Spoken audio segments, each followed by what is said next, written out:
सुस्वागतम सुस्वागतम सुस्वागतम। अभिनव मानव विकास संस्था द्वारा संचलित श्री किशन सोमाणी विद्यालयातर्फे आजच्या कार्यक्रमासाठी उपस्थित माननीय लेखिका doctor Sangeeta Barve madam, Raju Barve sir आणि प्रांजली बर्वे मॅडम यांचे मी शब्द सुमनांनी स्वागत करते।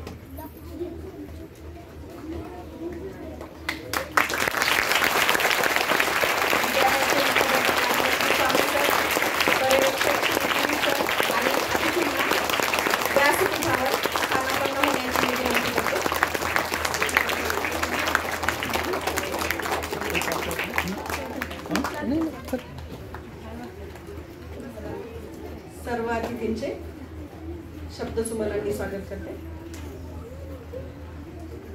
आणि अतिथींना व्यासपीठावर स्थानापन्न होण्याची विनंती करते।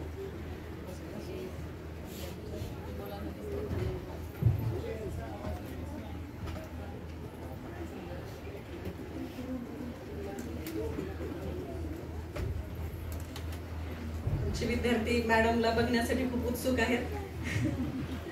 ज्याप्रमाणे वृक्ष आपल्या संपर्कात येणाऱ्या प्रत्येकाला सुख देतो, समाधान देतो आणि इतरांचे जीवन समृद्ध करण्याचा प्रयत्न करतो, त्याप्रमाणेच एक श्रेष्ठ विचारवंत लेखक त्यांच्या विचारातून, लेखनातून, आचरणातून बालमनाला प्रेरित करून त्यांना समृद्ध करण्याचा खूप मोठा वाटा उचलत असतात आणि अशाच प्रकारचे कार्य करणाऱ्या आजच्या आपल्या अतिथी आहेत।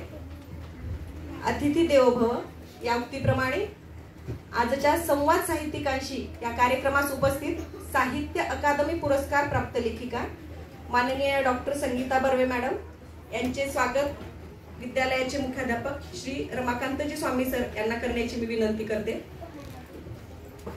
विद्यार्थ्यांनी टाकाऊपासून तयार केलेली टिकाऊ कुंडी आणि अतुल देऊळगावकर सर लिखित स्वामीनाथन हे पुस्तक आणि विद्यालयाची स्मरणिका देऊन बर्वे मॅडम यांचे स्वागत करण्यात येत आहे।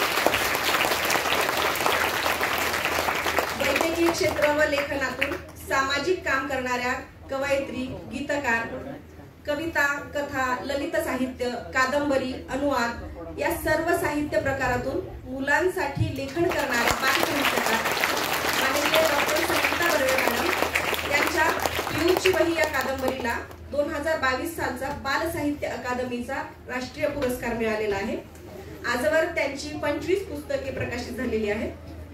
डॉक्टर संगीता बर्वे मॅडम यांनी महाराष्ट्रातील नामवंत शाळांपासून खेड्यापाड्यातील 8 बाजूच्या शाळांमध्ये सुद्धा जाऊन मुलांशी संवाद साधला आहे आणि त्यांना लेखन प्रवृत्त केलेले आहे, वाचन संस्कृती वाढवण्याचं काम केलेलं आहे। मॅडम आपल्या या पुढील वाटचालीसाठी भरभरून शुभेच्छा। यानंतर संगीतकार श्री राजू बर्वे सर यांचे स्वागत करण्याची विनंती मी पर्यवेक्षक श्री गिरीश कुलकर्णी सर यांना करते। सरांनी आजपर्यंत अनेक गीतांना संगीतबद्ध केलेलं आहे।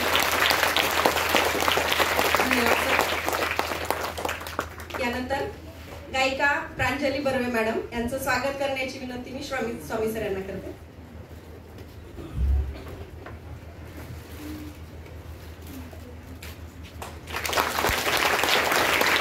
संगीता बर्वे मॅडम यांची मुलगी प्रांजली बर्वे या एक खूप प्रसिद्ध गायिका आहेत। धन्यवाद सर, धन्यवाद मॅडम। कला क्षेत्रातील प्रसिद्ध असं बर्वे कुटुंब आज आपल्या भेटीसाठी आणि आपल्याला संवाद साधण्यासाठी आज आपल्या विद्यालयामध्ये उपस्थित झालेला आहे। विद्यार्थी प्रातिनिधिक स्वरूपात स्वतः तयार केलेलं काही भेट कार्ड मॅडमला देऊन त्यांचं स्वागत करण्यास उत्सुक आहे। मी खाली बसलेल्या विद्यार्थ्यांना विनंती करते की त्यांनी मॅडमचं भेट कार्ड देऊन स्वागत करावं।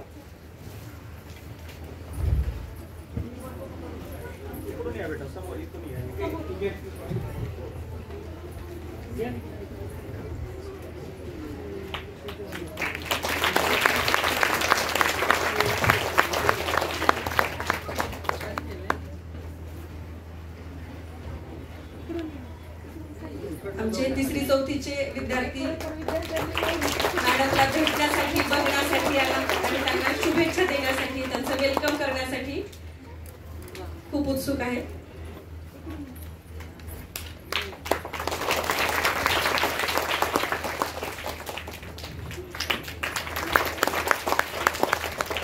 धन्यवाद मॅडम. खूप मस्त केलंय, खूप छान. आणि तुमची पत्र पण मला दिली होती बाईंनी, कुलकर्णी ताईंनी पीयूची वहीवर लिहिलेली सगळी पत्र मला पुण्यामध्ये आणून दिली. आजही काही विद्यार्थ्यांनी ताईंना पत्र लिहिलेलं आहे.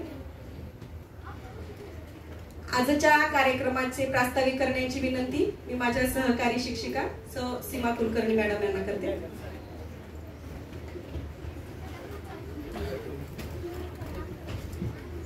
रुद्रदीप देशमुख आणि गौरवी बोळेगावे समोर यायचं.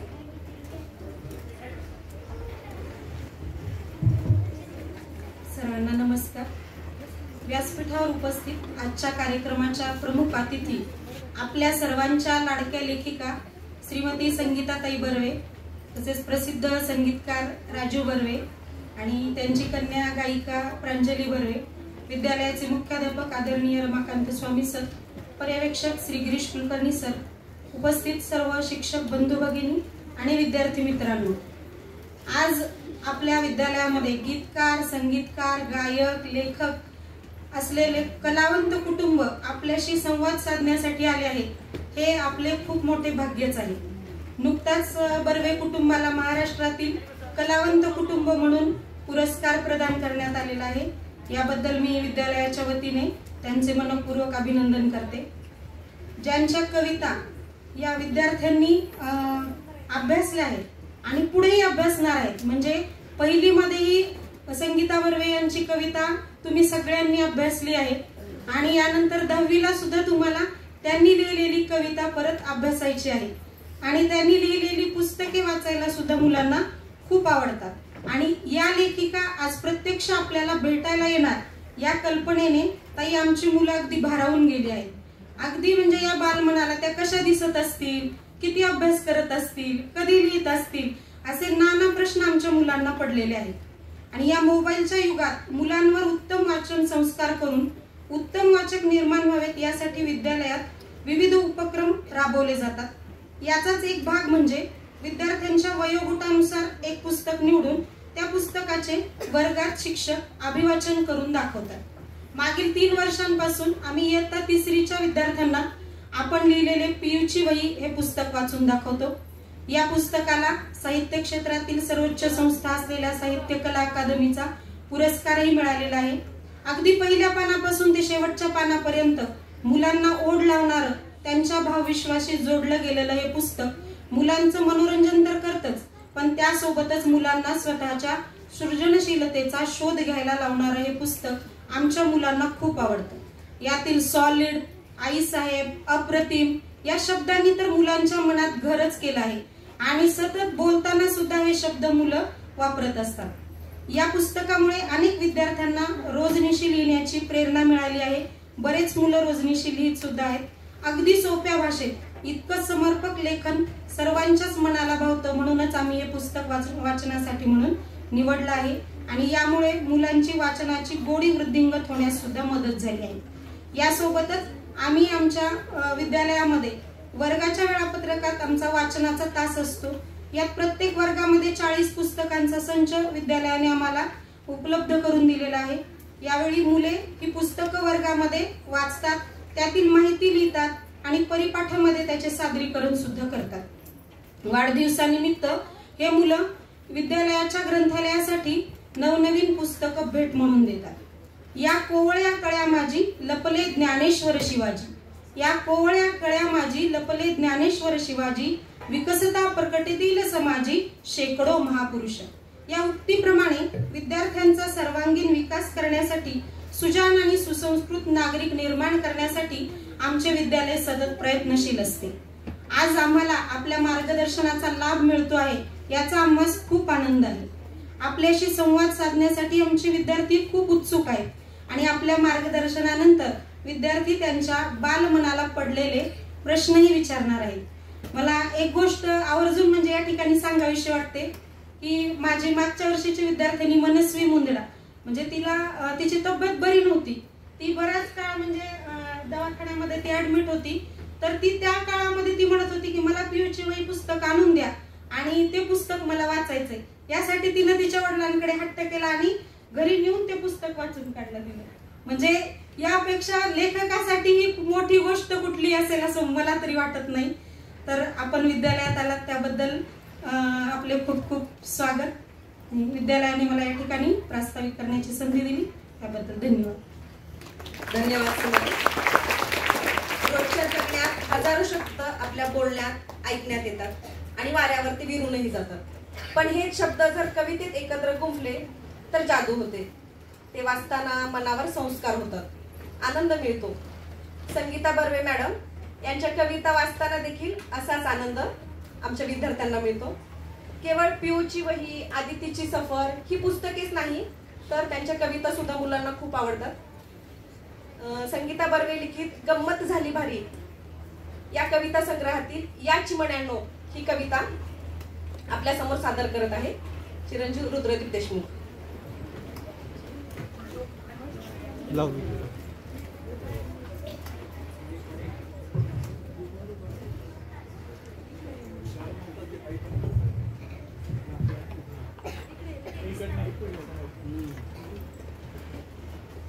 या चिमण्यांनो टिपा टिपा ग अंगणातले दाणे, या चिमण्यांनो टिपा टिपा ग अंगणातले दाणे, टिपता टिपता म्हणा तुम्ही ग माझ्यासाठी गाणे, टिपता टिपता म्हणा तुम्ही ग माझ्यासाठी गाणे, या चिमण्यांनो टिपा टिपा ग अंगणातले दाणे, या चिमण्यांनो टिपा टिपा ग अंगणातले दाणे, या चिमण्यांनो तुम्हा बरविते हास शिराचा घोडा, या चिमण्यांनो तुम्हा बरविते हास शिराचा घोडा, आवडते का पेरूची लाल केशरी घोडा, आवडते का पेरूची लाल केशरी घोडा, लाल केशरी घोडा, लाल केशरी घोडा, या चिमण्यांनो टिपा टिपा ग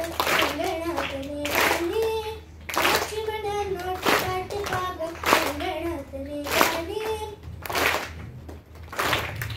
या चिमण्यांनो काडी काडी जमवा घरट्यासाठी, या चिमण्यांनो काडी काडी जमवा घरट्यासाठी, माग्या कापूस होईल याची गादी बाळासाठी, माग्या कापूस होईल याची गादी बाळासाठी, गादी बाळासाठी, गादी बाळासाठी, या चिमण्यांनो टिपा टिपा ग अंगणातले दाणे, या चिमण्यांनो टिपा टिपा ग अंगणातले दाणे, या चिमण्यांनो घरात माझ्या घरटे बांधा छानात, या चिमण्यांनो घरात माझ्या घरटे बांधा छानात, पिल्लांशी मी मारीन गप्पा उंच करून मानात, पिल्लांशी मी मारीन गप्पा उंच करून मानात, उंच करून मानात, उंच करून मानात, या चिमण्यांनो टिपा टिपा ग अंगणातले दाणे, या चिमण्यांनो टिपा टिपा ग अंगणातले दाणे, टिपता टिपता म्हणा तुम्ही ग माझ्यासाठी गाणे, टिपता टिपता म्हणा तुम्ही ग माझ्यासाठी गाणे, ला ला ला ला ला ला ला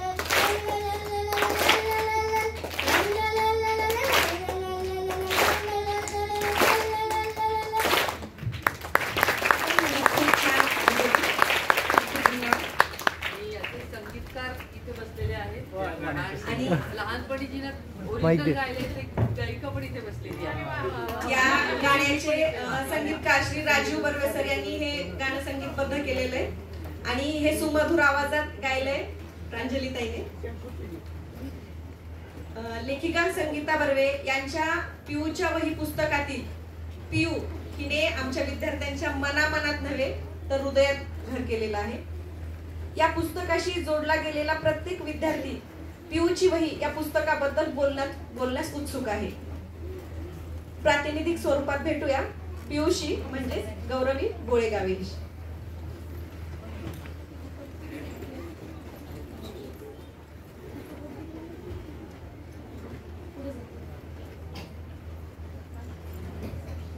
नमस्कार बालमित्रांनो, मी पियू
अशाच गमती जमती करत करत सुट्ट्या कशा संपल्या कळत नाही.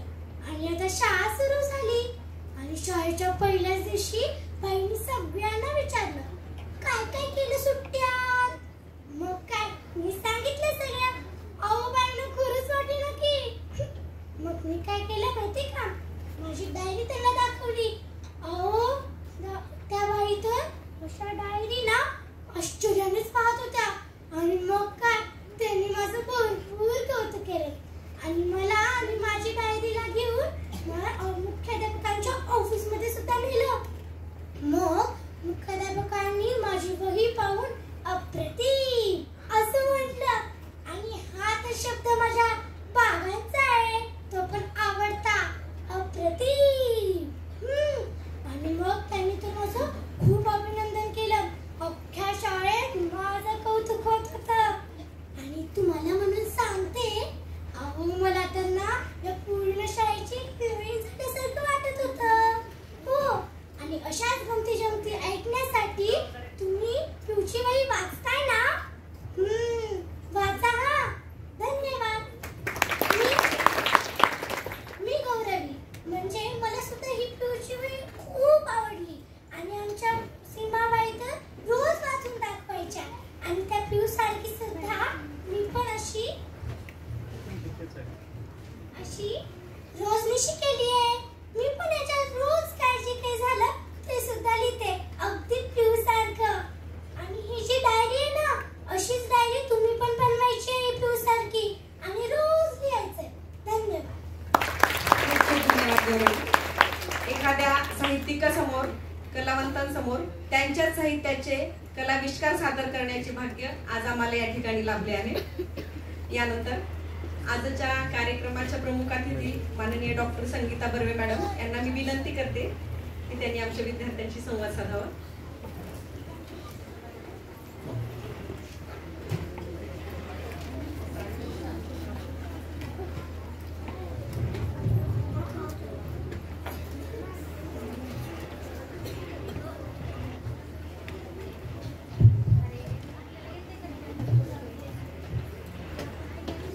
सर्वांना नमस्कार.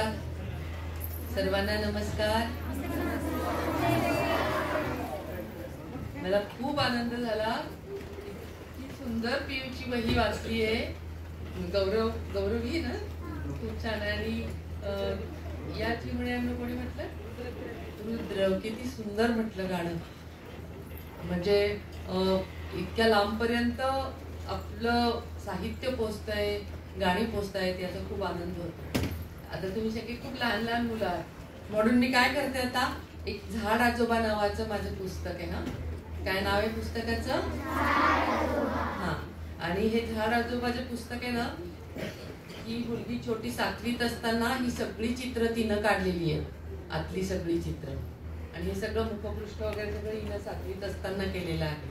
तर मला खूप सुट्टीत काय करायचं मग मुलींकडनं, जसं मी पियूची वही लिहिलं तसं सुट्टीत मी तिच्याकडनं ही चित्र काढून घेतली. वेगवेगळ्या आणखी काही याच्यावर सुद्धा काढलेली आहेत तिनं चित्र. तर आपण ना झाड आजोबा कविता म्हणायची का? म्हणूया. ऍक्टिंग करून म्हणायची? तुम्हाला येईल? तुम्हाला अर्थ कळतो की नाही? मग जसा अर्थ असेल तसे तुम्ही ऍक्टिंग करायची. माझ्यापेक्षा छान करू शकाल, हो की नाही? आजोबांच्या आजोबांनी लावलं होतं झाड, असं काही वाढलं म्हणता, अगदी ताडमाड, उंच उंच फांद्या त्याच्या, पालवी हिरवीगार, लाल लाल फुलं आणि सावली गारेगार, फांद्यांवरती पाखरांनी इतकी बांधील घरटी, इवल्या इवल्या पिल्लांची बांधर उडते नुसती. झाड आजोबांचं वय सांगता येत नाही, खूप माया करतात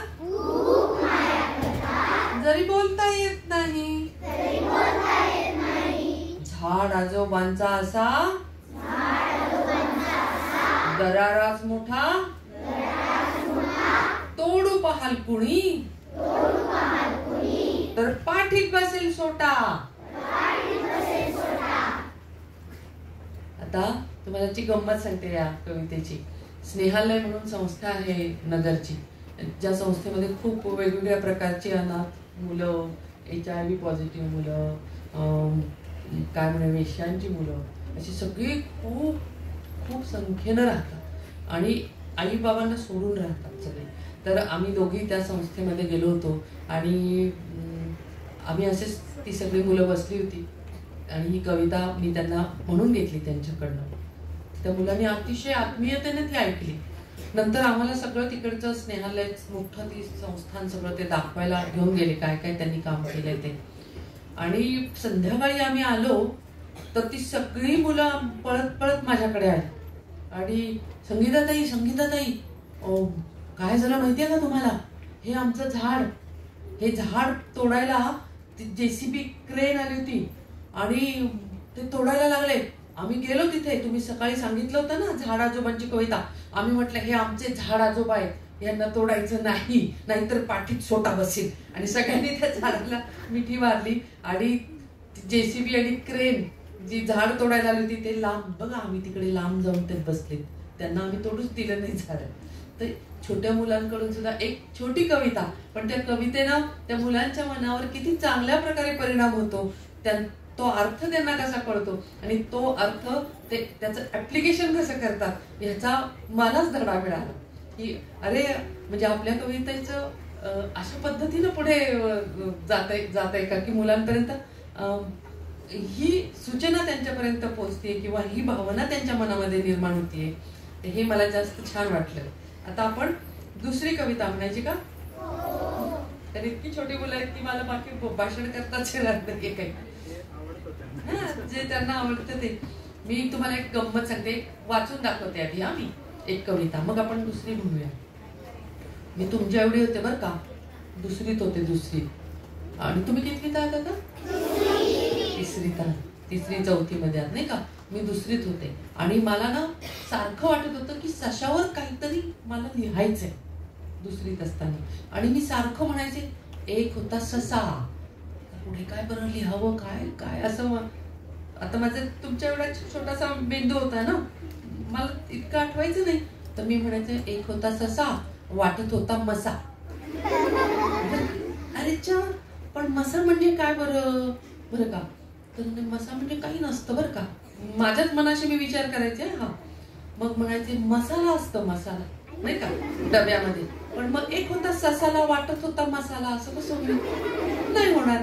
तर मी काय नाहीच, मला सुचलंच नाही. मला किती दिवस गेले मी एक होता ससाच म्हणत बसले बरं. आणि मग नंतर मी लिहिली कविता, मोठी झाली तशा वेगवेगळ्या कविता खूप लिहिल्या, पुस्तक पण आलं मला, पण सशावरची कविता काही मला सुचली नाही. एक दिवशी झालं काय माहितीये, मी टेकडीवर गेले होते फिरायला. आमच्या जवळ एक टेकडी आहे तळजाई नावाची. टेकडीवर गेले असताना चालत असताना एक ससा टुंकन उडी मारून असा आला बरं माझ्या समोर आणि असं उभं राहिलं, लाल लाल डोळे आणि त्याचे ते मोठे मोठे कान ना. तर म्हटलं अच्छा ससा, आणि तो माझ्याकडे बघतोय, मी त्याच्याकडे बघतेय. आणि एकदम चालता चालता मला सशावर सुचायला लागलं. आणि ते इतकं सुचायला लागलं, त्यावेळेला मी किती वर्षांची होते माहितीये का? 42. म्हणजे दुसरीत असताना मी एक होता ससा करत होते आणि 42व्या वर्षी तो ससा जेव्हा माझ्या समोर आला तेव्हा मला सशावर मी काय लिहिलं माहिती? चालता चालता मला एक होता ससा वाटत होता मसा, एक होता ससाला वाटत होता मसाला, असं सुचत होतं ना. आणि मग नंतर त्या सशाला बघितल्यावर मी काय लिहिलं माहितीये का? असा कसा दिसेनासा झाला ससा. एवढं एका ओळीत सुचलं मला. असा कसा दिसेनासा झाला ससा, हिरव्यागार गवतामधून गेला कुठे कसा, कोण बोलले त्याला, कोणी मारले त्याला, ससुआईला घाबरून का लपून बसलाय असा, अहो असा कसा दिसेनासा झाला ससा, या की हो ससोबा रुसू नका असे, या की हो ससोबा रुसू नका असे, रडू नका चिडू नका एकदा तरी हसा, कसा कसा दिसेनासा झाला ससा, हिरव्यागार गवतामधून गेला कुठे कसा. एवढं सुचलं मला, असा असा असा असा. हे कधी सुचलं? कितव्या वर्षी सुचलं? किती बुद्धू आहे मी, काय माझा मेंदू. पण मला सांगायचं काय तुम्हाला, की आपल्या मनामध्ये एखाद्या गोष्टीचं छोटस बी पडत. काय पडतं? पण ते बी वाढायला किती दिवस लागतात? वडाचं झाड वाढायला वर्षानुवर्ष लागतात की नाही? मग तसं ते बी वाढायला, सृजनशीलतेचं कवितेचं बी वाढायला वर्षानुवर्ष जावी लागतात. त्या दरम्यान मी कितीतरी कविता लिहिल्या, पण सशावर मी लिहिल्या चालता चालता 4-5 कविता नंतर इतक्या. आता दुसरी कविता आपोआप सुचायला लागली बरं का मला, दुसरी पण कविता, पण ती डोक्यात ठेवायची असते. सुचणारी कविता त्या मोबाईलवर टाईप बीप नाही करायची, हो की नव्हताच मोबाईल. मग ते डोक्यात कशी ठेवायची, आठवायची कशी, पळत जाऊन घरी लिहायची कशी, हे सगळं मेंदू काम करायला लागतो. आणि मेंदू जितका आपला स्वतःहून काम करतो तितका तो जास्त सक्षम व्हायला लागतो. म्हणजे गुगलवर आपण रोड शोधतो, रस्ता असं जा असं जा असं जा, पण तोच जर डोक्याने शोधला तर आपल्याला तो कायमचा लक्षात राहतो. गुगलवर 10 वेळा गेला तरी त्याच रस्त्याने आपण तोच रस्ता शोधत बसतो, हो की नाही? हा आपल्या मेंदूमध्ये आणि यंत्रामध्ये फरक आहे. आपला मेंदू सक्षम करायचा असेल तर आपण आपला मेंदूचा वापरला पाहिजे, हे मला कळलेलं. आता दुसरी कविता सशावरची म्हणायची, ऍक्टिंग करून म्हणायची. तेव्हाच सुचली बरं का मला. तळजाईवर तो लाल लाल डोळ्यांचा ससा बघितला आणि मला काय वाटलं माहितीये का, आणि मला असं चष्मा होता बरं का, आणि मी अशी त्याच्याकडे बघत होते आणि मला वाटलं की मी एक लहान मुलगा आहे आणि तो मुलगा त्या सशाकडे बघतोय, अशी माझी कल्पना, असं मला सुचत गेलं. चला आता म्हणूया. गोरा गोरा एक ससा रडत होता ढसा ढसा, रडून डोळे झाले लाल, बिचाऱ्याचे नुसते हाल. ससे भाऊ होतंय काय, मला जरा सांगता काय. गुबगुबीत तुमचं पोट, अंगावरती पांढरा कोट, किती सुंदर तुमचे कान, काळजी घ्यायला हिरवं रान. सांगा मग दुखत काय, वेड्यासारखे रडता काय. माझ्याकडे बघा जरा, तुमच्यापेक्षा मी बरा, खाऊन पिऊन आहे सुखी, कधी नाही पोट दुखी. एक सांगते ससे भाऊ, इतके नका रडत जाऊ, तेलकट तिखट नका खाऊ, खूप टीव्ही नका पाहू, खूप मोबाईल नका पाहू, नाहीतर चष्मा लागेल बर का. अगदी असा माझ्यासारखा. आणि तो सोसे भाऊ चष्मा लागलाय म्हणून रडतोय. असं चित्र प्रांजलीनं लहानपणी काढलं की त्या सशाला पण चष्मा लागलाय आणि त्याच्या लाल लाल डोळ्यातून तो रडतोय. तर अशी कल्पनाशक्ती चित्रामध्ये सुद्धा वापरता येते ना आपल्याला, तर ही अशी मजा आहे. आता काय करूया बरं, अजून सशाची कविता वाचायची का, ऐकायची का दुसरी? आता ती सापडते की नाही माहिती नाही मला. हो म्हण. हा, तुम्हाला अजून एक छोटी कविता बरं का, ऍक्टिंग करून म्हणणार ना. आता एक छोटी मुलगी आहे बरं का, ही छोटी मुलगी आहे, तर तुम्हाला दिसणार नाही पण नंतर तुम्ही पुस्तकं बाई तुमच्यापर्यंत पोहोचवतील ना, बाई कुलकर्णी बाई पोहोचवतील पुस्तकं. आता तर ही छोटी मुलगी आहे आणि तो ढग आहे, तो ढग चाललाय आणि ती छोटी मुलगी ढगाशी बोलतीये बरं का. या मुलीनं काय केलं, त्या ढगाला पाय काढले, हात काढले, डोळे काढले. म्हणायची काय म्हणते माहिती ती मुलगी, ढगोबा ढगोबा चाललास कुठे? ढग काय म्हणतोय ते? माती कोरडी आहे तिथे. परत मुलगी आणि तो ढग बोलतो बरं का. मग मुलगी म्हणते ढगोबा ढगोबा चाललास हळू. तो म्हणतो सांडेल ना पाणी, लागलो की पळू. ढगोबा ढगोबा पोटात काय? खूप खूप पाणी. दुसरं काय? ढगोबा ढगोबा नको न जाऊस. बरं थांबतो राणी, पाडतो पाऊस. तर अशा या छोट्या छोट्या कविता. आता आणखी एक कविता म्हणून आपली प्रांजली ताई आपल्याला एक गाणं म्हणून दाखवेल. म्हणायची. आता हे फुल आहे बरं का, फुल बाळ. आपल्याकडे फुलं येतात ना, आपण फुलं तोडतो की नाही. तर ती फुलं तोडू नये म्हणून बरं का. फूल आले फूल, लाल लाल फूल, हिरव्या हिरव्या पानामध्ये लाल लाल फूल.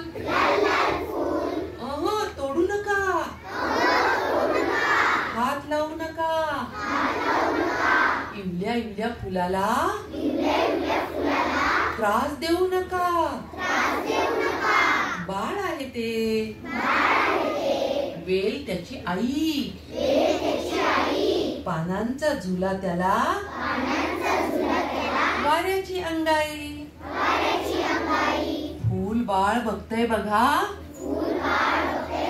उंचावून मान. हिरव्यागार वेलीवरच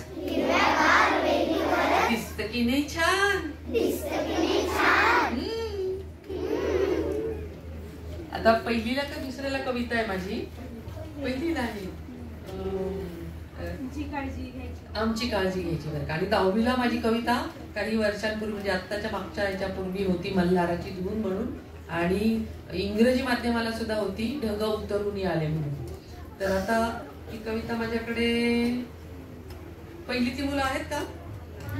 नाही. ठीक आहे, नको म्हणायला आपण ती. आता प्रांजली ताई छान गाणं म्हणून दाखवेल तुम्हाला. झाले? आवडेल ना?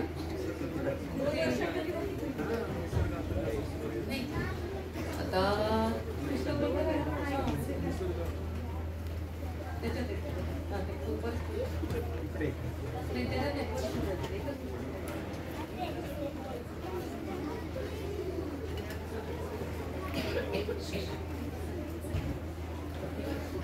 बतावले मला नाही. हा मी म्हणते. हो आपण म्हणूयात. तुम्हाला ती कविता शिकवली का? रस्ता क्रॉस करायचा. आहे ना माझी कविता? आहे तुम्हाला? चला म्हणू आपण. माझ्यापेक्षा तुम्हाला आठवली तर तुम्ही सांगा मला, चुकले मी तर. काय हा रस्ता क्रॉस करायचा. घाबरायचं नाही. हात मुळी एकमेकांचा सोडायचाच नाही. वाहनांना म्हणायचं थांबा की हो जरा, लहान मुलं चालली आहेत ना, दाखवू नका तोरा. ब्रेक लावा हळू, थोडा आमच्यासाठी थांबा. तुमच्यासारख्या नाहीत आमच्या, लांब लांब ढांगा. बघा बरं, आला की नाही रस्ता क्रॉस करता. आमची काळजी घ्यायची बरं का. जोरात जाता जाता. असं मोठ्यांना सांगायचं. आता पियूची वही का? आधी हिचं गाणं ऐकू, मग पियूची वही बघ.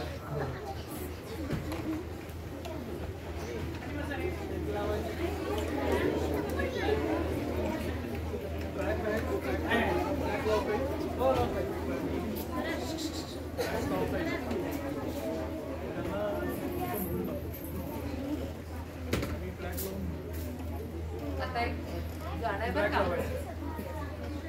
ट्रॅक लावते तोपर्यंत मी सांगते.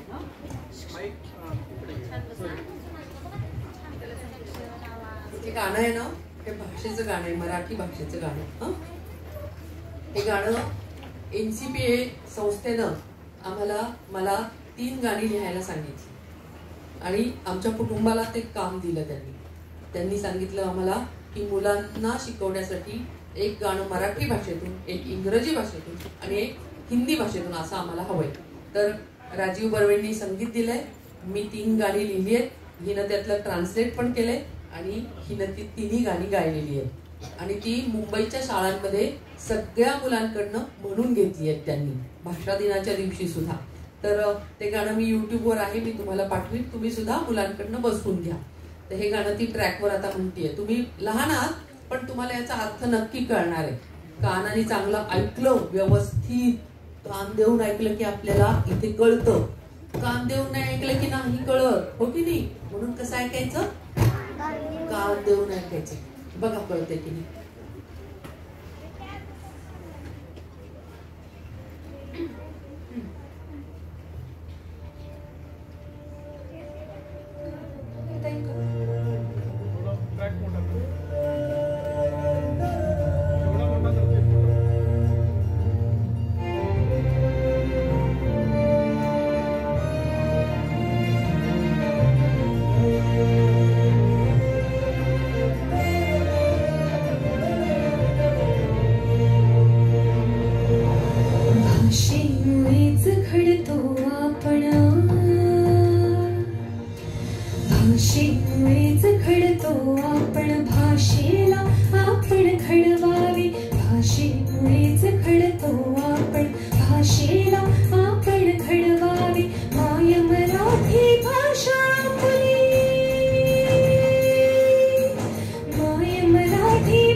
प्रत्येकाच्या हृदयामध्ये माणुसकीचे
हे गाणं मी लिहिलंय, यांनी संगीत दिलंय आणि हिनं गायलंय, असं हे गाणं आहे.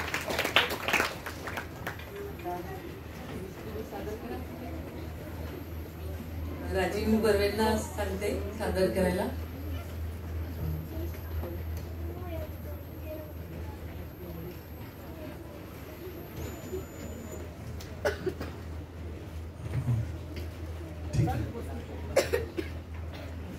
मुलांनो, गुरूंची महती सांगणारी एक बंदिश मी तुम्हाला म्हणून दाखवतो. शास्त्रीय संगीतातील. आणि आज आपले स्वामी सर हे स्वतः उत्तम जसे प्राध्यापक आहेत तसेच ते उत्तम असे तबला वादक पण आहेत, हे आज आम्हाला कळलं. तर त्यांच्याही करता आपण जोरदार टाळ्या वाजवूया.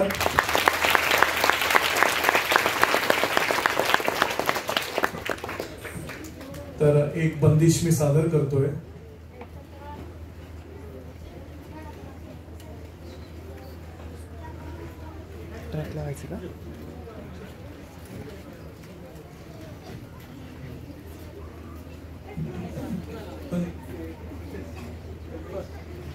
देसी तोडी या रागातील आहे. मला जेव्हा गाणं शिकायचंय की हा माईक जरा गाण्याचा माईक आहे का? गाण्याचा माईक कुठला आहे? व्हॉल्यूम द्या थोडा.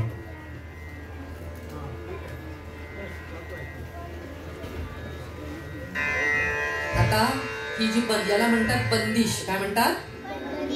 हा, ही शास्त्रीय संगीतातली बंदिश आहे. आणि राजीव सरांचे जे बाबा होते त्यांनी 500च्या वर ब्रजभाषेतल्या बंदिशी रचलेल्या आहेत. त्यातली ही बंदिश आहे. जेव्हा तुम्हाला आता संगीत शिकायचं असेल, शास्त्रीय संगीत, तर कसं शिकावं लागेल, हे पण कसं ऐकायचं?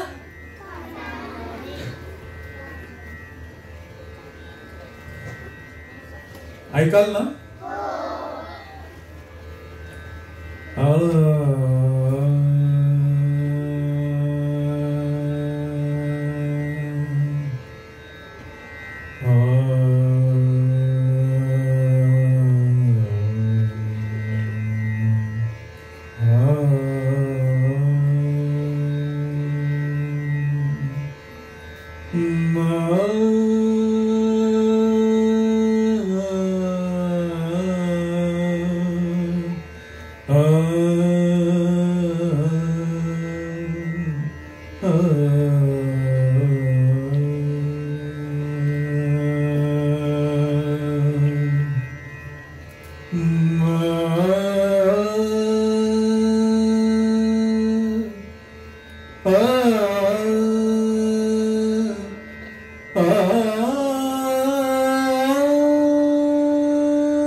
गुरुजन की कहीं मानो रे, गुरुजन की कहीं मानो रे, गुरुजन की कहीं मानो रे, उनकी बातन में अनुभव नित, उनकी बातन में अनुभव,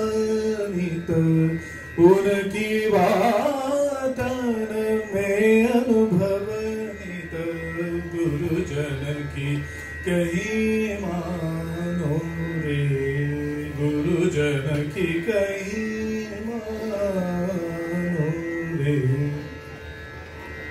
जो अपने गुरु को नहीं माने,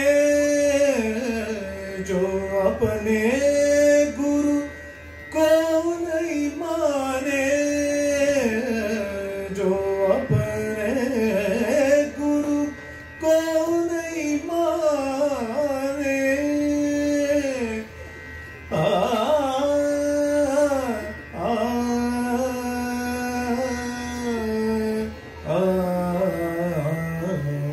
जो अपने गुरु को नहीं माने उसकी कला कतई नहीं उभरत, उसकी कला कतई नहीं उभरत, उसकी कला कतई नहीं उभरत। गुरुजन की कहीं मानो रे, गुरुजन की कहीं मानो रे, गुरुजन की कहीं मानो रे, गुरुजन की कहीं मानो रे, गुरुजन की कहीं मानो रे, गुरुजन की कहीं मानो रे।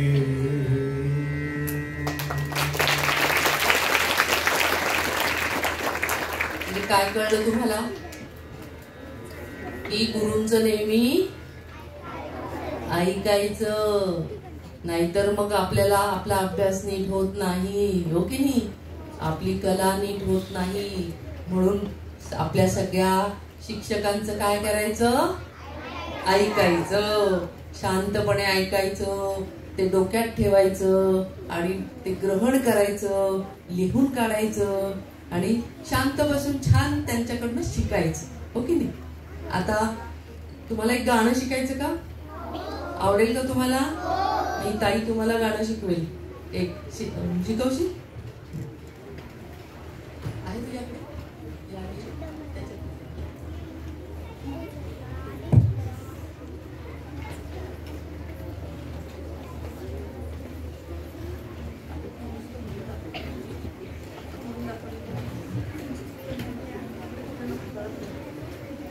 आधी ते तुम्हाला म्हणून दाखवेल. हा, आधी म्हणून दाखव, आधी ती म्हणून दाखवेल, मग त्यांनी ऐकायचं, लक्षात ठेवायचं आणि मग ती परत म्हणाल तेव्हा तिच्या मागे म्हणायचं. काय म्हणजे येईल तुम्हाला.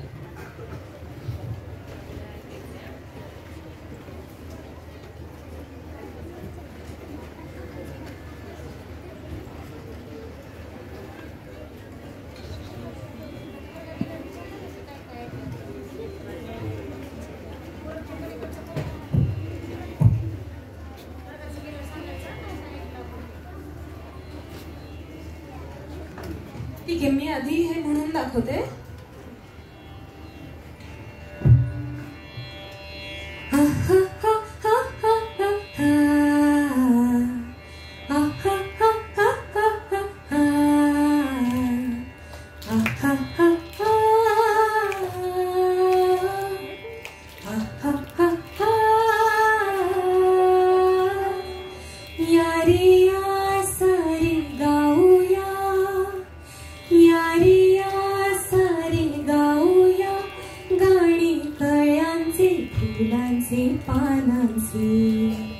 गाऊया गाणे गाऊया गोड शब्दांचे सुरांचे तारांचे या रे या सारे गाऊया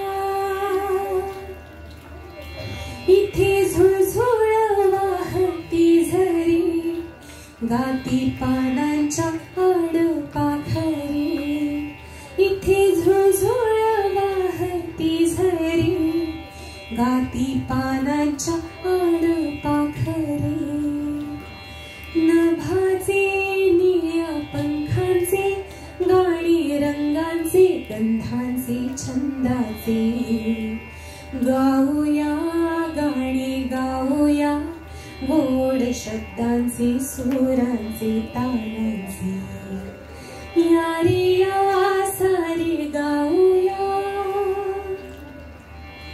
येते रिमझिम पाऊस धारा नाचे थुई थुई मोर पिसारा येते रिमझिम पाऊस धारा नाचे थुई थुई मोर पिसारा रानाचे हिरव्या पानांचे गाणी थेंबांचे विजांचे मेघांचे गाऊया गाणी गाऊया गोड शब्दांचे शब्दांचे सुरांचे तालांचे या रे या सारी गाऊया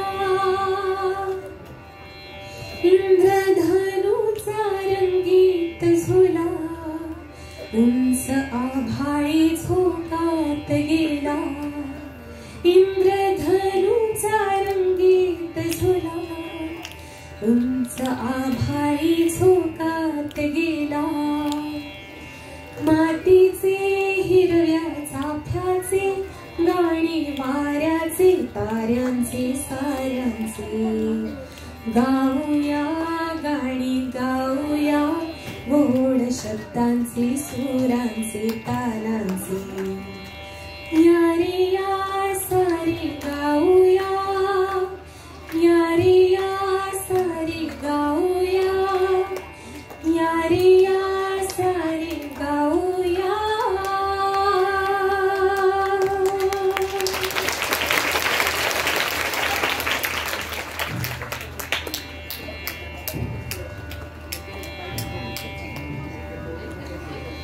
माझ्या मागे म्हणाल ना तुम्ही सगळेजण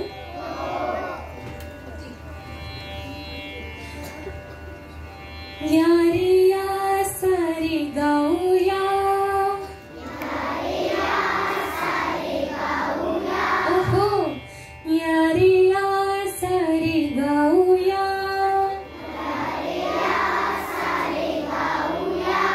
गाणी कळ्यांचे फुलांचे पानांचे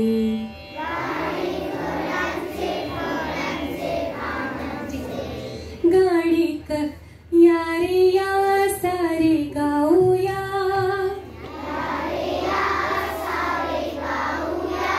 गाणी कळ्यांचे फुलांचे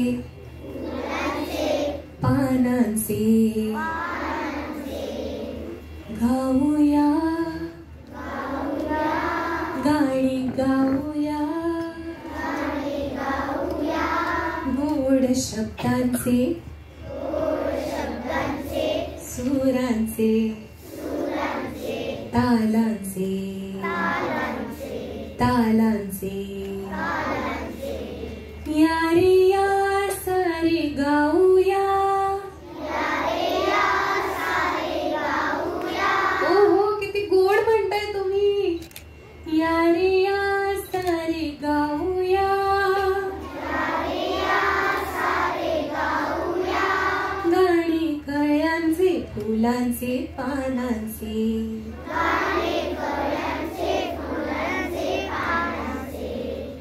गाऊया गाणी गाऊया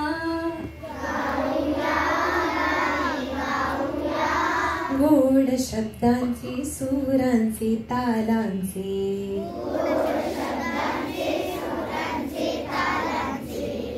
या रे या सारे गाऊया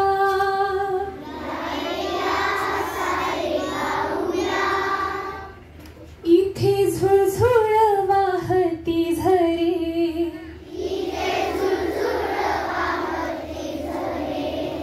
घाती पानांच्या आडपाखरी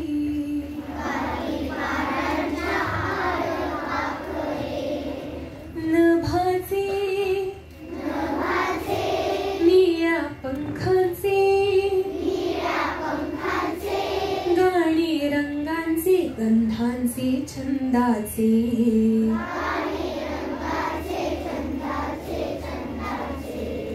गाऊया गाणी गाऊया गोड शब्दांचे सुरांचे तालांचे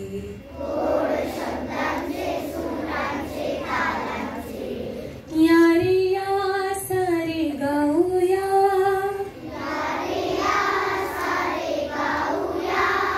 वा मस्त टाळ्या सगळ्यांसाठी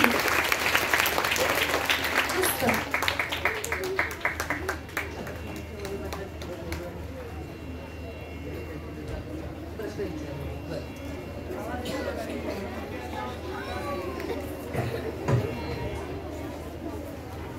आता पियूची वही कोणी कोणी वाचली आहे? अरे बापरे अरे बापरे, सगळ्यांनी वाचली. कशी आवडली का तुम्हाला? खूप छान वाटलं मला.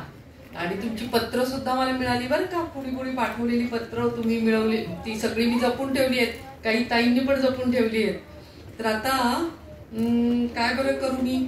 तुम्ही मला प्रश्न विचारा आधी, मग मी बोलते. एखादा प्रश्न त्यांना मनात काही प्रश्न असतील पियूच्या वहीविषयी किंवा संगीताताईंना काही विचारायचं असेल तुम्हाला तर विचारू शकता.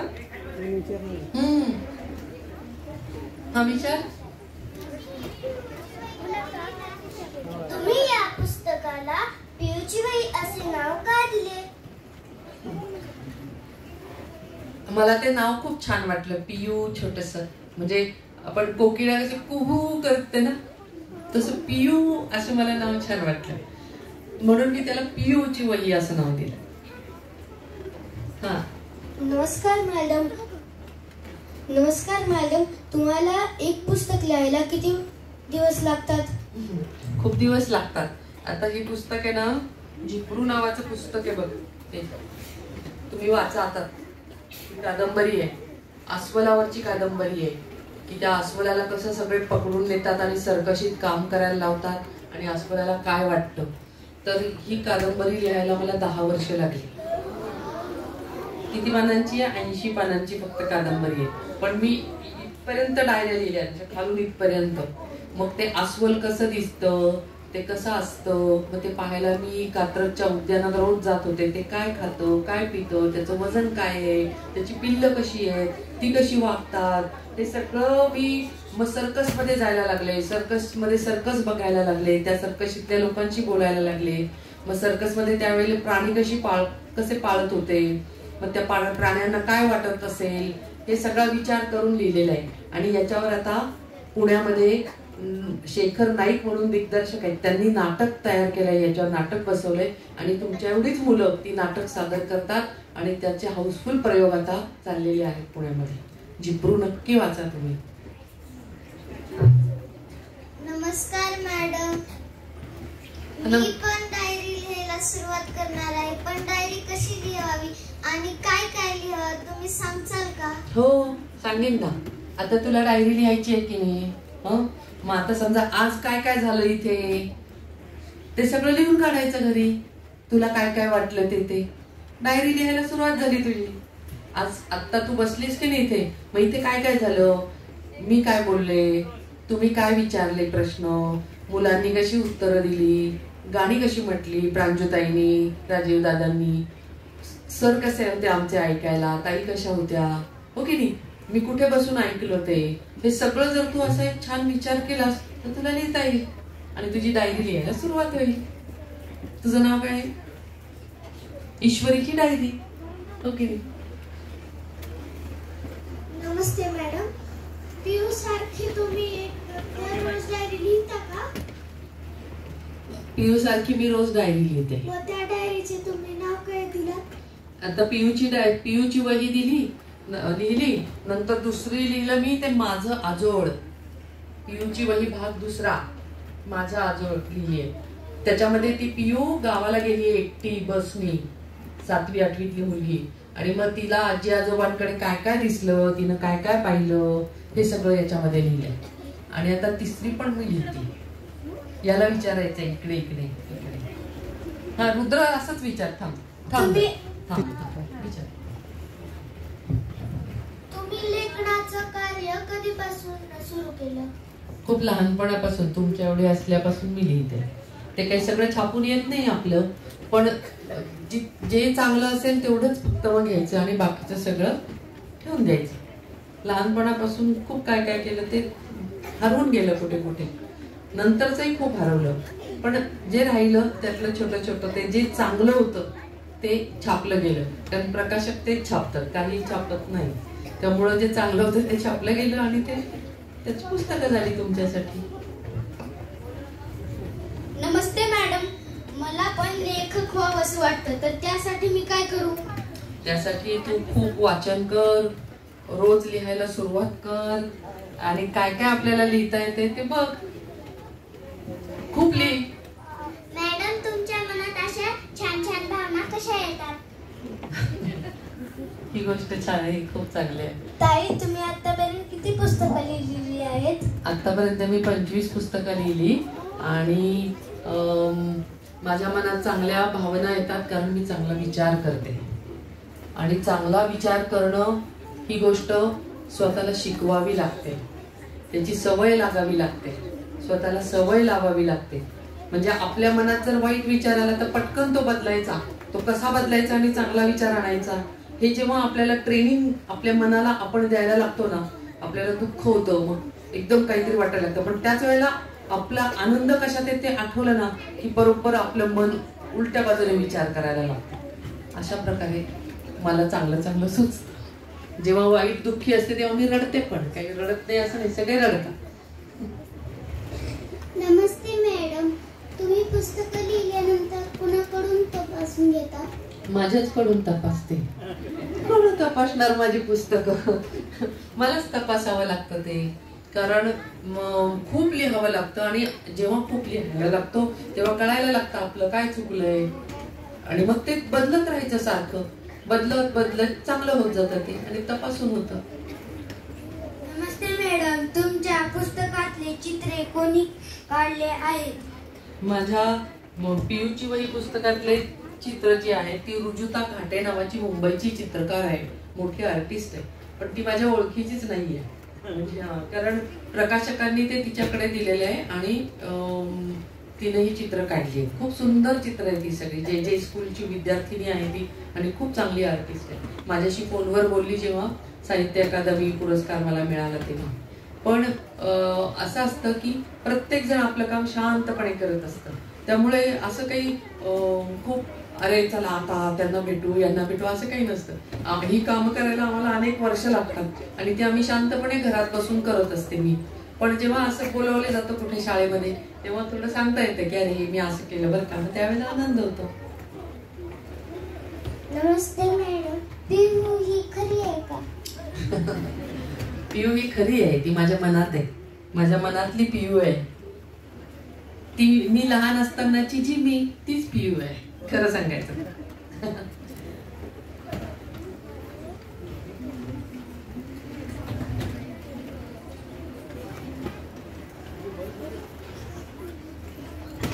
तुम्ही सगळ्या मुलांनी ऑनलाईन पण मला प्रश्न विचारले होते बरं का, मला आठवते. कोण कोण होतं त्यावेळी? का दुसरी शाळा, दुसरा वर्ग होता? अच्छा, दुसरा वर्ग. अच्छा, झाले सगळ्यांचे विचारले? छोटे आपण 2 प्रश्न घेऊया.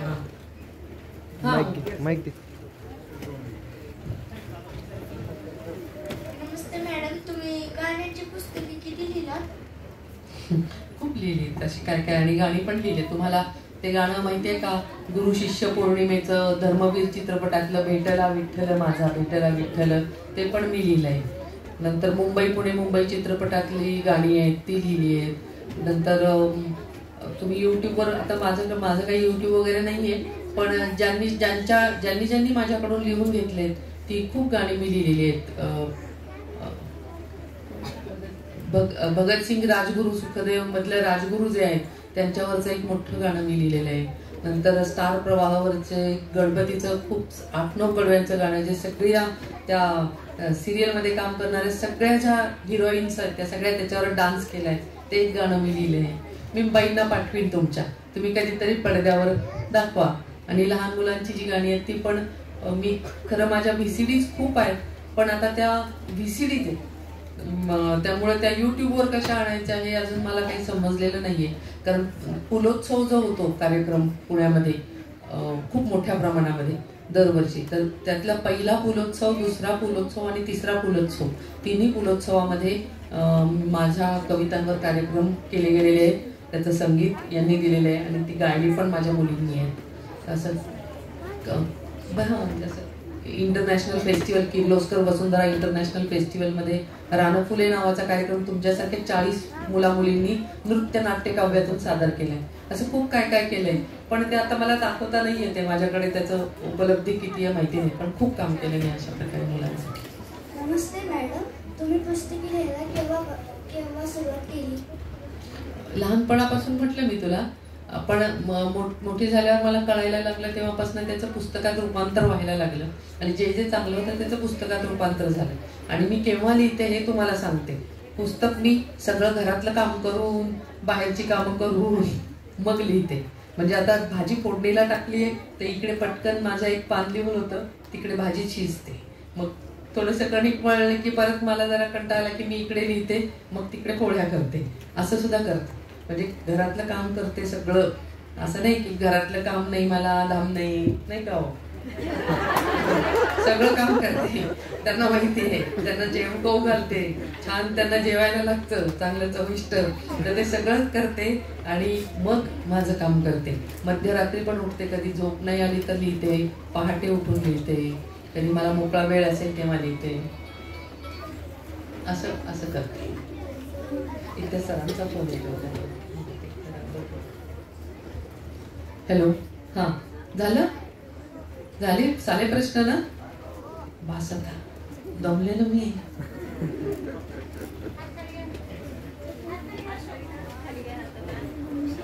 आता मी तुम्हाला शेवट आपण हे करूया. शेवट करूया ना सर?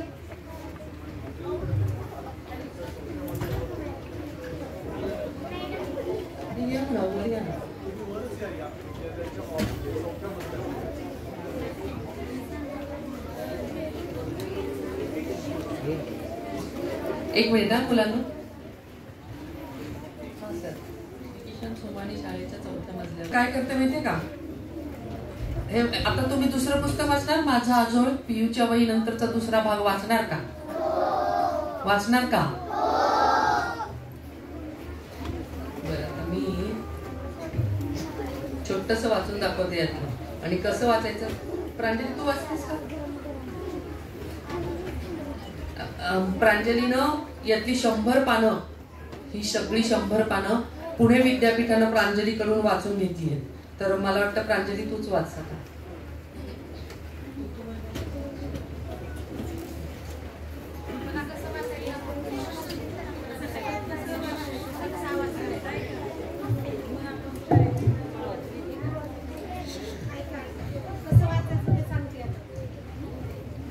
आमच्या सीमा मावशीला ना मांजरी फार आवडतात.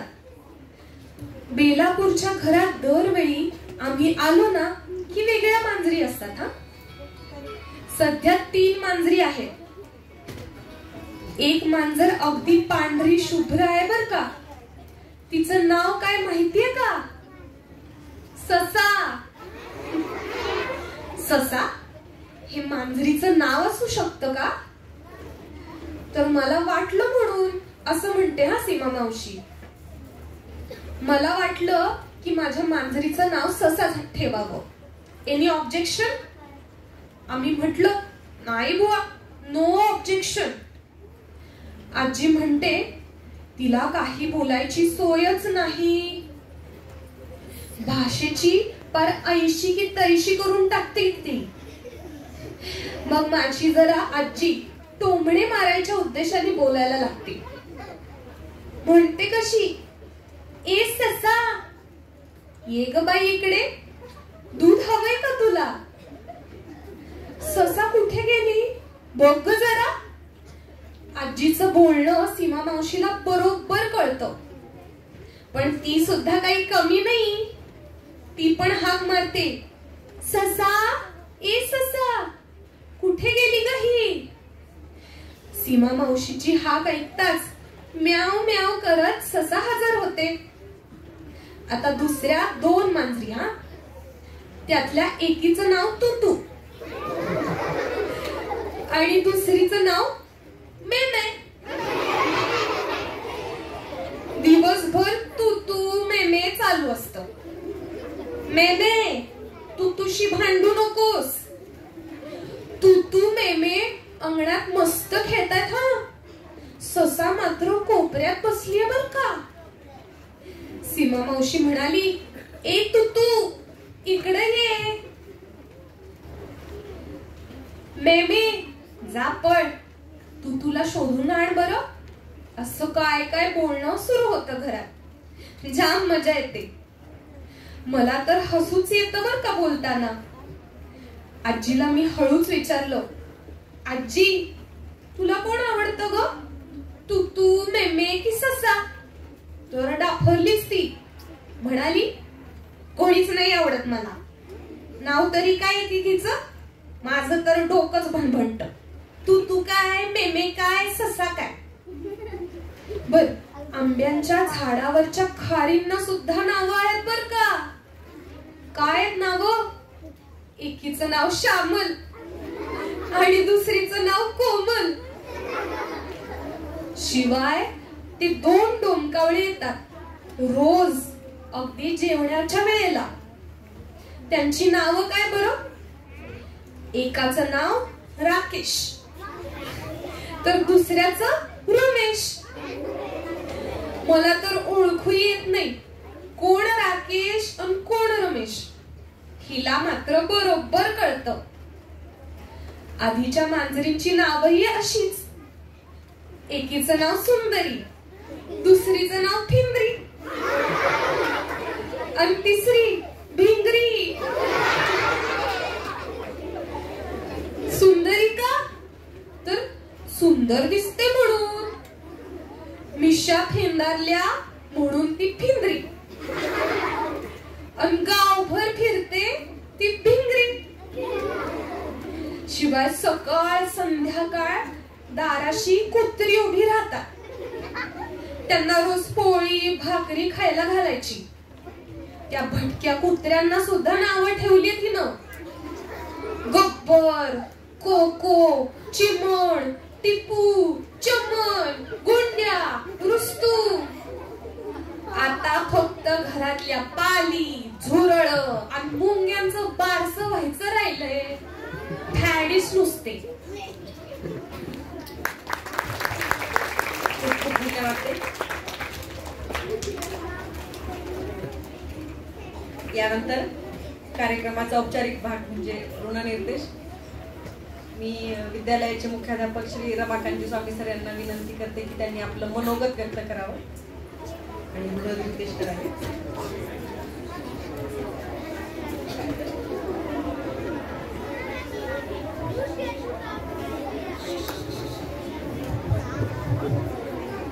बैठे बैठे सावधान. आज आपल्याकडे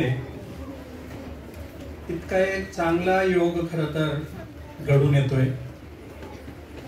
शाळेच्या दृष्टीनं, आमच्या दृष्टीनं हा खरं तर ऐतिहासिक असाच आजचा हा कार्यक्रम आहे. तुमच्या दृष्टीने सुद्धा अविस्मरणीय. तुम्ही जन्मभर हा कार्यक्रम विसरणार नाहीत याची आम्हाला खात्री झालेली आहे. तुम्ही मी बोलत असताना लगेच मान हलवत आहे, कारण असं कधी घडत नाही. आज एकाच वेळी स्टेजवर गीतकार आहेत, संगीतकार आहेत आणि गायिका आहेत.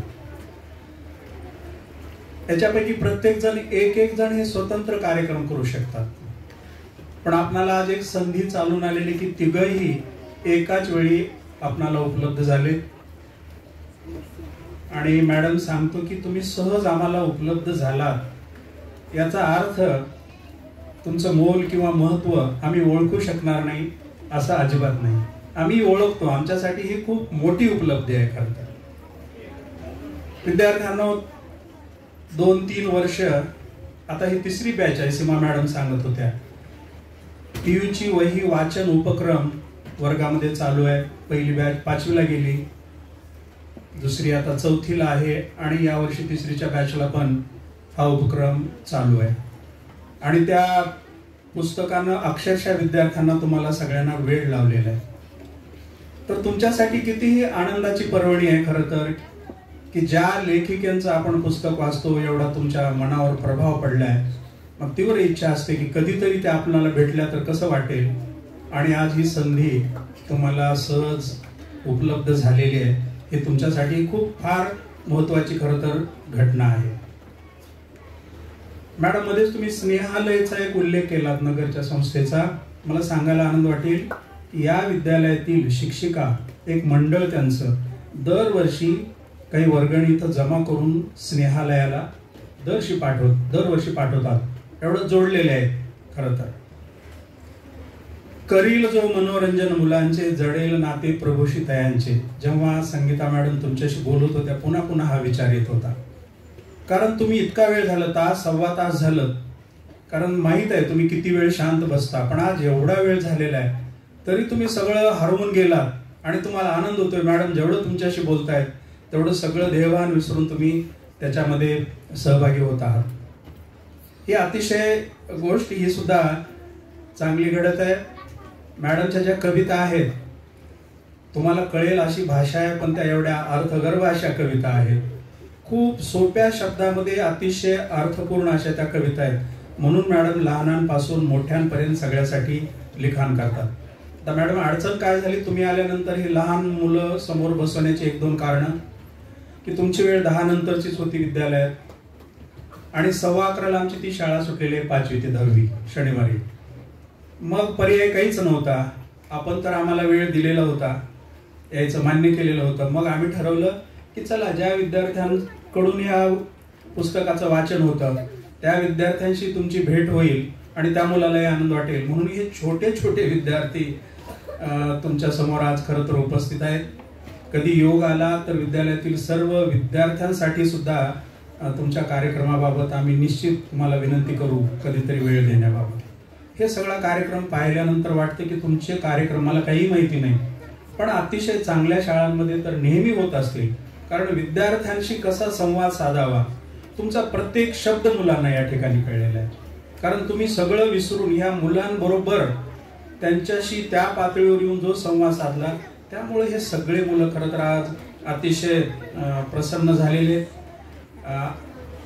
तर अधिक न बोलता मी फार काय आता बोलत नाही, विद्यार्थी बराच वेळ बसलेले आहेत, पण तुम्ही विनंतीला मान देऊन विद्यालयासाठी वेळ काढलात म्हणून आपलं श्रीमती संगीताताई बर्वे मॅडम, त्याचबरोबर त्यांचे मिस्टर. किती आश्चर्य आहे, तुम्ही सर अनुभव घेतला असेल. आपण शास्त्रीय गायन करत होता आणि हे प्राथमिकचे मुलं पूर्ण एकाग्र होऊन ऐकत होते. म्हणजे शास्त्रीय गायन सुद्धा एवढं लहान मुलांना त्यांना कळलं काहीच नसेल, पण त्याचा प्रभाव कसा पडत असतो याचं ते एक ज्वलंत उदाहरण आहे. सगळ्या मुलांनी ते ऐकलं, ते शब्द समजून घेतलेले. त्याचबरोबर प्राजक्ता बर्वे मॅडम यांनी तेवढे त्यांचे खरं तर गीत गायिका म्हणून प्रसिद्ध आहेत. प्रांजली मॅडम एवढे त्यांचे गीत प्रसिद्ध आहेत. तुम्हाला ते गीत ऐकायला मिळाले, त्यांनी तुम्हाला एक गीत शिकवलं सुद्धा आहे. आणि महत्वाचं अभिवाचन काय प्रकार असतो, कशा पद्धतीनं ते तुम्हाला प्रात्यक्षिक चांगलं कळलं.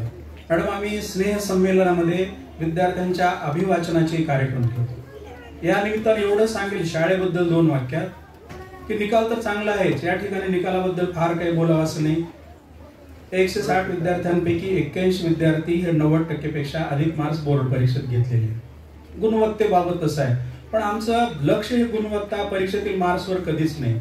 अतुल देऊळगावकर सरांसारखे शालेय समितीचे अध्यक्ष असल्यामुळं एक वाचन चळवळ चांगली घडवणं आणि मुलांचा सर्वांगीण विकास व्हावा, त्यांचं व्यक्तिमत्व चांगलं घडावं यासाठी सतत वर्षभर वेगवेगळे उपक्रम या ठिकाणी घेतले जातात. विद्यालयामध्ये 3 संगीत शिक्षक आहेत, 2 गायक आहेत, 1 रिधम वाजवतात, चित्रकला शिक्षक 3 आहेत, क्रीडा शिक्षक 3 आहेत. म्हणजे केवळ अभ्यास एक अभ्यास असं स्वरूप न ठेवता खऱ्या अर्थाने विद्यार्थी कसे घडवायला पाहिजेत याचा विचार करून ही संस्था वाटचाल करते. आणि तुम्ही आल्यानंतर आम्हाला खूप आनंद होतो की तुमच्या कार्यक्रमाचं स्वरूप, विचार मांडण्याचं स्वरूप हेच आहे. म्हणून मी आपण विद्यालयामध्ये आज या ठिकाणी आलात, विद्यार्थ्यांना मार्गदर्शन केलं, त्यांच्या प्रश्नांची उत्तर दिलात आणि विद्यार्थ्यांशी कसा संवाद साधला पाहिजे हे आमच्या शिक्षकांनाही नकळतपणे आपल्या या सगळ्या गोष्टीतून शिकायला मिळालं. त्याबद्दल विद्यालयाच्या वतीने मी आपल्या तिघांचे हार्दिक आभार मानतो. धन्यवाद. धन्यवाद सर. आज संगीताताई आणि त्यांचं पूर्ण कुटुंब आमच्या विद्यालयाला आणि विद्यार्थ्यांना भेट दिली, त्याबद्दल हा दुग्ध शर्करा योगच घडून आल्यासारखं वाटतंय. आणि मुलांचं अगदी सुरुवातीला जूनमध्ये शाळा सुरू होणार, 10-12 दिवस झालेत आणि आम्ही पियूची वही वाचन सुरू केलेले आत्ताच नुकतंच. आणि आम्हाला अगदी म्हणजे एक गोड स्वप्न पडावं असं तुमची भेट झालेली आहे. तुम्ही आमच्याशी संवाद साधला आणि आमच्या शाळेच्या विनंतीला मान देऊन आम्हाला भेट दिली, त्याबद्दल खूप खूप धन्यवाद. आणि संयोजकाच्या वतीनं हा कार्यक्रम संपला असं मी जाहीर करते. धन्यवाद.